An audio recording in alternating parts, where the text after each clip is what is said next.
оқушылар, мен химия пәні мұғалімі Асылбекова Жансая. Бүгінгі сабағымыздың тақырыбы атомның құрамы мен құрылысы, изотоптар. Бүгінгі сабақта сіздердің меңгеретіндеріңіз электрон, протон және нейтронды, олардың атомдағы орналасу тәртібін, массасын, зарядын және изотоп түсінігін үйренеміз. Атом бүтіндей алғанда зарядсыз бейтарап бөлшек. Ол өзінен радиусы 104-105 есе кіші көлемді алатын оң зарядталған ядродан және оны айнала жүретін теріс зарядталған электрондардан тұрады. Ал енді оқушылар, келесі бейне көрініске назар аударайық.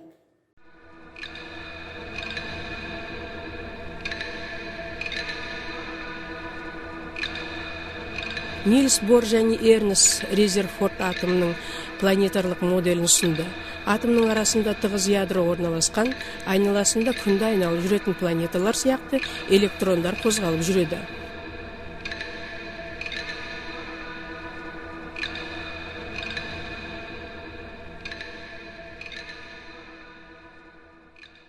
Атом құрылысының қарапайым моделін Резерфорд, Бор және тағы басқа да ғалымдар жасаған.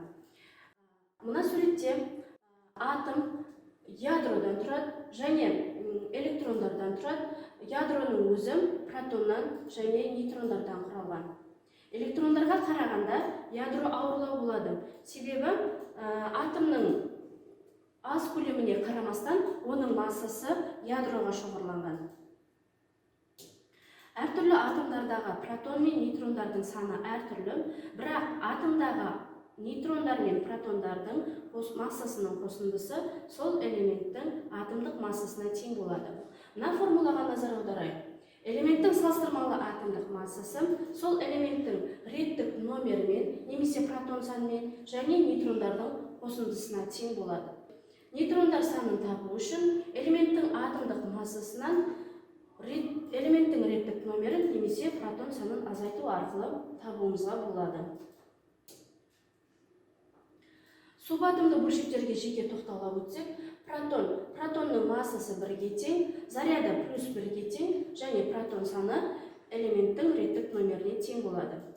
Нейтронның массасы да 1-ге тең, бірақ заряды 0, нейтрон санын жоғарыда айтып өткенде мына формула бойынша анықтаймыз. Яғни элементтің атомдық массасынан элементтің реттік номерін немесе протон санын азайтып, нейтронды тауып аламыз.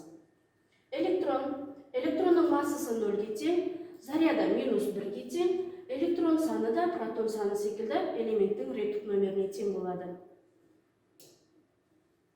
Изотоптар дегеніміз протон саны 1-де, бірақ нейтрон сандары әртүрлі атомдардың түрі. Мына мысалға назар аударайық. Сутектің 3 изотопы берілген: протий, дейтерий, тритий. Протийде 1 протон бар, дейтерийде 1 протон, 1 нейтрон бар, тритийде 1 протон, 2 нейтрон бар. Протийдің атомдық массасы 1-ге тең, дейтерийдің атомдық массасы 2-ге тең, тритийдің атомдық массасы 3-ге тең болады. Ал енді оқушылар, келесі изотоптар туралы бейне көрініске назар аударайық. Хлор атомының екі түрі белгілі. Біреуінің атомдық массасы 35, ал екіншісі 37. Неліктен бір элементтің атомы массасы жағынан ерекшеленеді? Бұл атомдардың ядросында ядро зарядын анықтайтын 17 протон бар. Осы атомдардың хлор элементіне жататыны осыдан.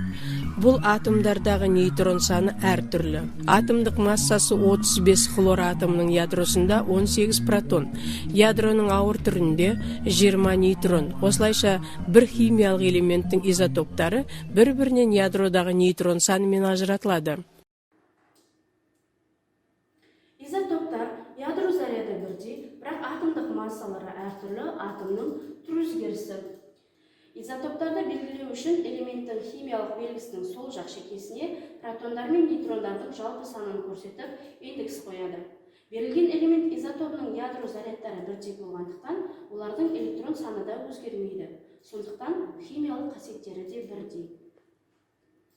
Ал енді сабағымызды бекіту мақсатында келесі тапсырмаларды орындайық. Бос орынды толтырыңыз.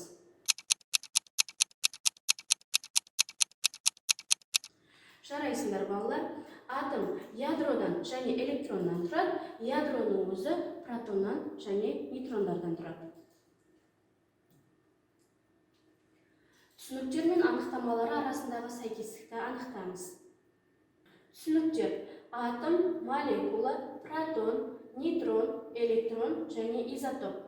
Анықтамалары: ядро заряды бірдей, бірақ атомдық массалары әртүрлі, бір элемент атомдарының түр өзгерісі. В. Химиялық бөлінетін бөлшектер, олар атомға ыдырайды. С. Оның заряды жоқ, олар электр бейтарап, массасы бірге тең. Д. Заттың химиялық бөлінбейтін ұсақ бөлшектері. Е. Протон санымен бірдей бөлшек. Ж. Оның заряды электрондардың зарядына тең, бірақ заряды оң және массасы сутек атомының массасына тең.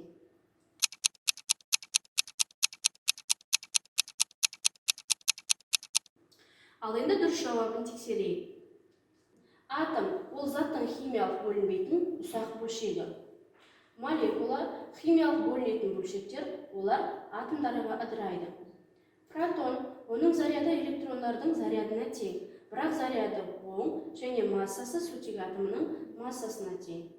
Нейтрон – оның заряды жоқ, олар электр бейтарап, массасы бірге тең. Электрон – ол протон санымен бірдей бөлшек. Изотоп – ядро заряды бірдей, бірақ атомдық массалары әртүрлі, бір элемент атомдарының түр өзгерісі.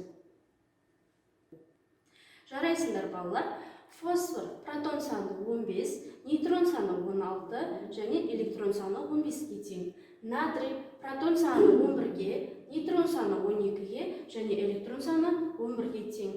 Оттектің протон саны 8-ге, нейтрон саны 8-ге, электрон саны да 8-ге тең. Азоттың изотоптары үшін атомдық массасы мен құрамын көрсетіңіз.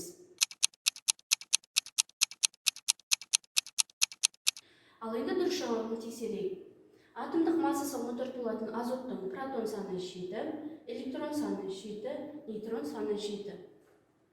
Атомдық массасы 15-ге тең азоттың протон саны 7, электрон саны 7 және нейтрон саны 8-ге тең болады. Атомдық массасы 16 азоттың протон саны 7, электрон саны 7 және нейтрон саны 9 болады. Осымен сабағымыз аяқталды. Назарларыңызға рахмет.